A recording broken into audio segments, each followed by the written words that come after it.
পৃথিবীর ৭১ ভাগ সমুদ্র, তাহলে একটা অ্যাস্টেরয়েড বা গ্রহাণু পড়লে সমুদ্রেই পড়ার সম্ভাবনা বেশি। আর সেটা হলে তৈরি হবে ১ কিলোমিটার উঁচু সুনামি। দেখো, ধরি একটা ১ কিলোমিটার অ্যাস্টেরয়েড আসছে ঘন্টায় ৭২,০০০ কিলোমিটার বেগে।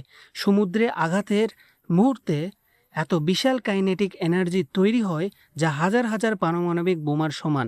আঘাতের স্থানে সমুদ্র সরাসরি বাষ্প হয়ে যাবে আর তৈরি হবে কয়েক কিলোমিটার গভীর গর্ত। আঘাতের পর সমুদ্রের পানি চারিদিকে ছড়িয়ে পড়বে, তৈরি হবে বিশাল মেগা সুনামি। উচ্চতা হবে প্রায় ১ কিলোমিটার পর্যন্ত, আর এই ঢেউ ছুটবে ঘন্টায় ৮০০ কিলোমিটার বেগে, একটা জেট প্লেনের গতি। উপকূলীয় দেশগুলো মাত্র কয়েক ঘন্টার মধ্যেই সম্পূর্ণ পানির নিচে চলে যাবে। কিন্তু এই সুনামির পরেও শেষ হবে না।